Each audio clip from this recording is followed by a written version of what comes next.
हमारे साथ रतनलाल कटारिया जी हैं, यूनियन मिनिस्टर। सर, ये बजट एक कोरोना के महामारी के बाद एक चैलेंज ज़रूर था, लेकिन आज फाइनली वो बजट पेश हो गए। मुझे आपको बताते हुए बड़ी खुशी हो रही है कि आदरणीय वित्त मंत्री सीतारमण जी ने एक बहुत ही बेहतरीन बजट जो है आज पेश किया है और भारत को आत्मनिर्भर बनाने के लिए जिन 6 पिलर्स का उन्होंने जिक्र किया है, वो 6 पिलर्स आने वाले समय में भारत के लिए गेम चेंजर साबित होंगे।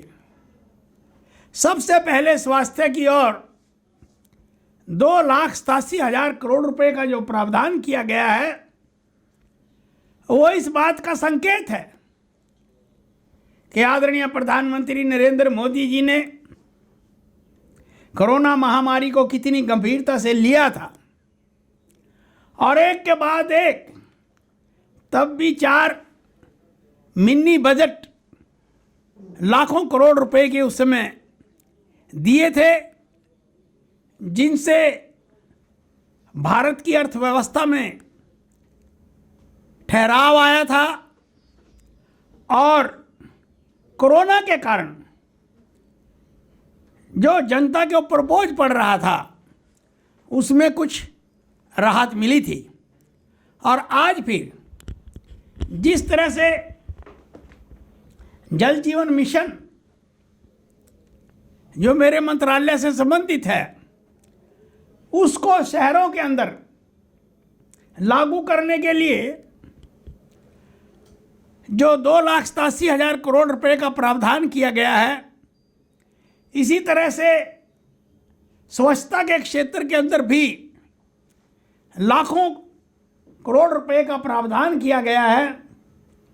वो इस बात का प्रतीक है कि मोदी जी ने जिस बात को ठान लिया उस बात को पूरा करके दिखाया। 14 करोड़ शौचालय सारे देश के अंदर बने और सारा भारत ODF हो गया।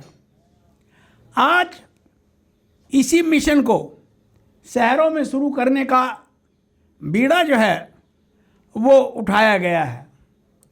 जो लोग बैंकों में पैसा जमा करते हैं, आज जिस तरह से हम देख रहे हैं कि बैंकों के ऊपर भी स्ट्रेसेस पड़ते हैं, कई बैंक डूब जाते हैं, ऐसे में लोगों की जो खून पसीने की कमाई है उसके लिए खतरा हो जाता है। तो उसका भी 5 लाख रुपए तक की गारंटी जो है बजट के अंदर दी गई है। मेरा सोशल जस्टिस मंत्रालय है। हम केंद्र की ओर से बड़ी मुश्किल से 1100 करोड़ रुपया स्कॉलरशिप के रूप में SC छात्रों को दे पाते थे, क्योंकि एक ऐसा फार्मूला, कमिटेड रिलायबिलिटी का जो फार्मूला था वो हमारे रास्ते के अंदर आ रहा था। लेकिन उस कमिटेड रिलायबिलिटी के फार्मूले को दूर करते हुए सरकार ने 60,000 करोड़ रुपए का प्रावधान SC छात्रों के स्कॉलरशिप के लिए किया गया है और जिससे 4 करोड़ जो है हमारे SC छात्रों के भविष्य में एक बहुत बड़ा परिवर्तन आएगा।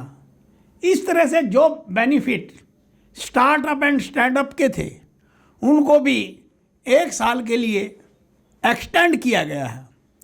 और आज निर्मला सीतारमण जी ने UPA शासनकाल के अंदर और 6 वर्ष में मोदी शासनकाल के अंदर जो MSP दिया गया है उसका ब्यौरा दिया गया है कि वीट पर कितना दिया, पैडी पर कितना दिया, जो UPA से 7 गुना ज़्यादा है और खरीद भी इतनी ही ज़्यादा है।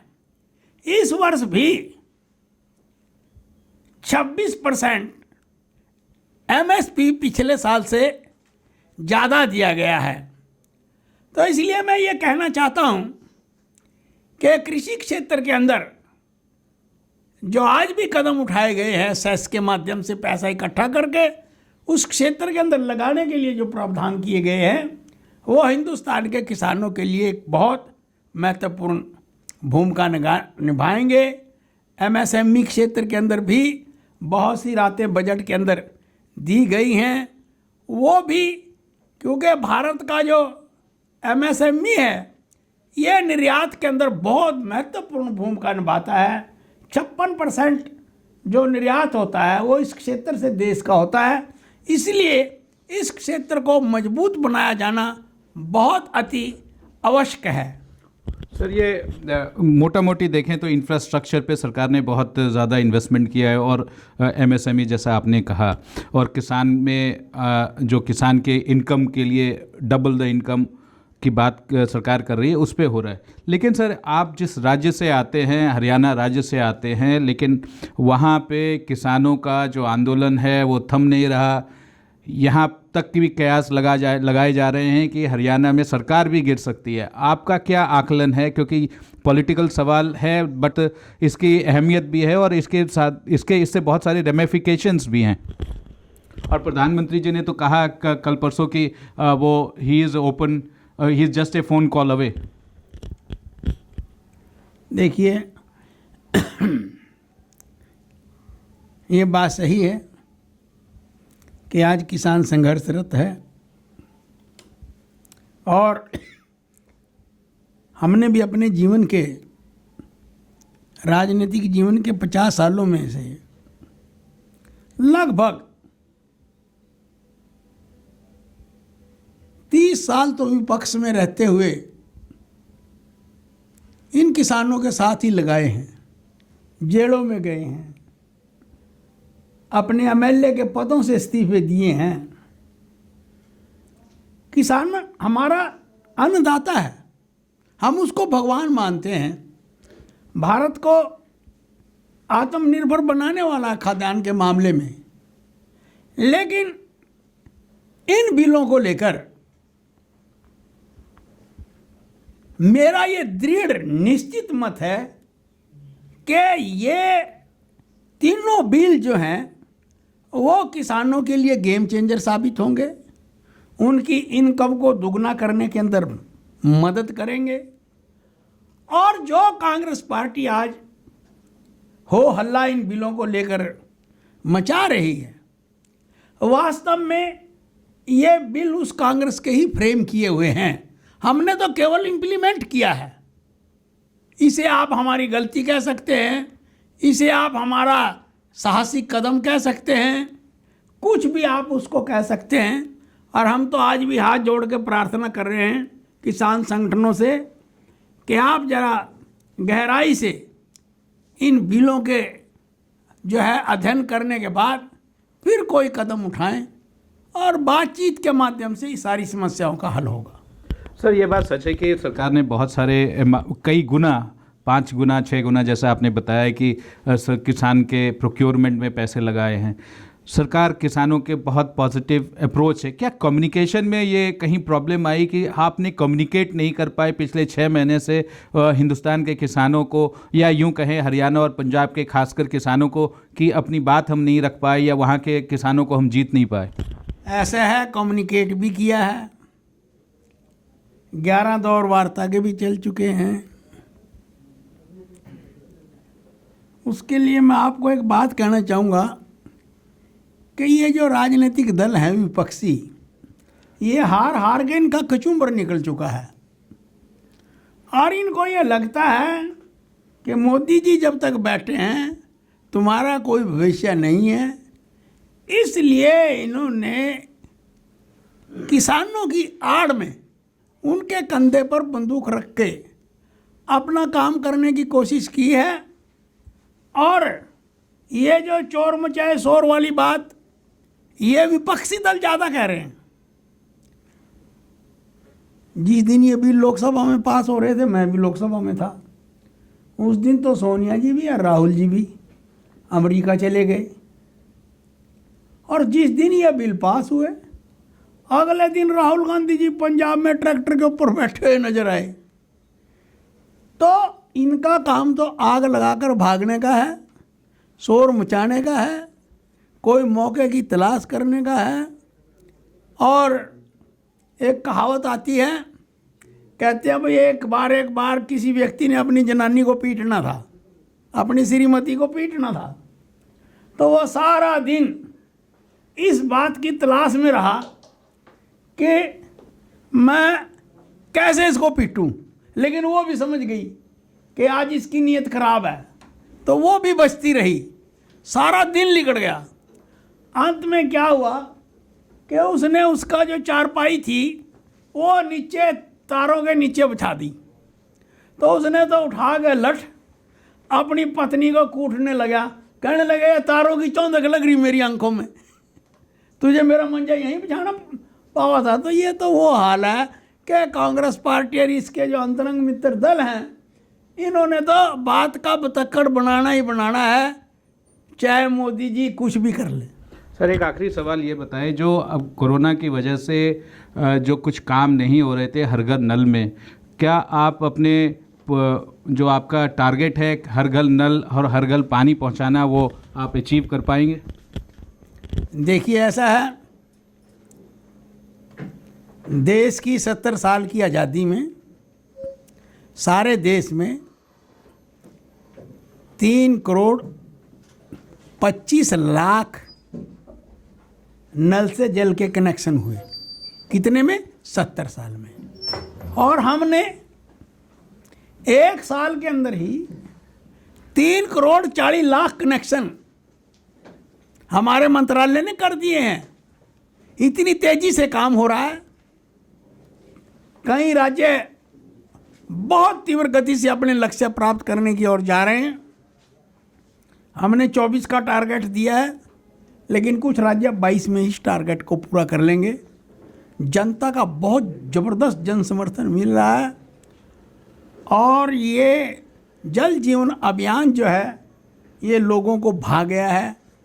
और कल मन की बात में भी प्रधानमंत्री जी ने मेरे ही लोकसभा क्षेत्र के एक बतौड़ गांव का जिक्र किया है और आज मैंने वहां की पंचायत का प्रधानमंत्री जी का धन्यवाद पत्र जो है वो आज प्रधानमंत्री जी को दिया है कि हमारे सारे एरिए में खुशी की लहर है कि आपने वाटर कंजर्वेशन को लेकर जो हमारे लोकसभा क्षेत्र का जिक्र किया है।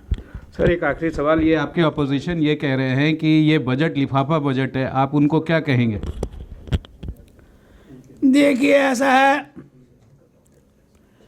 एक पता नहीं तो राजेश खन्ना का गाना है वो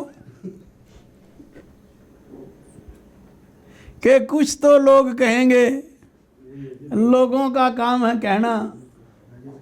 तो अपोजिशन का भी यही है, मरे पड़े हैं, हार पे हार, हार पे हार, हार पे हार। तो इसलिए दिल बहलाने के लिए ख्याल अच्छा है गालिब, लगे रहो मुन्ना भाई। और ममता बनर्जी के लिए क्या कहेंगे? ममता बनर्जी तो कुछ आपके स्कीम्स को लागू भी नहीं कर रही। अभी मंत्री जी भी कुछ दिन पहले बंगाल में रह के भी आए। तृणमूल कांग्रेस डूबता हुआ जहाज है। अरे ये 2 महीने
Download Tarang online radio app from Google Play Store.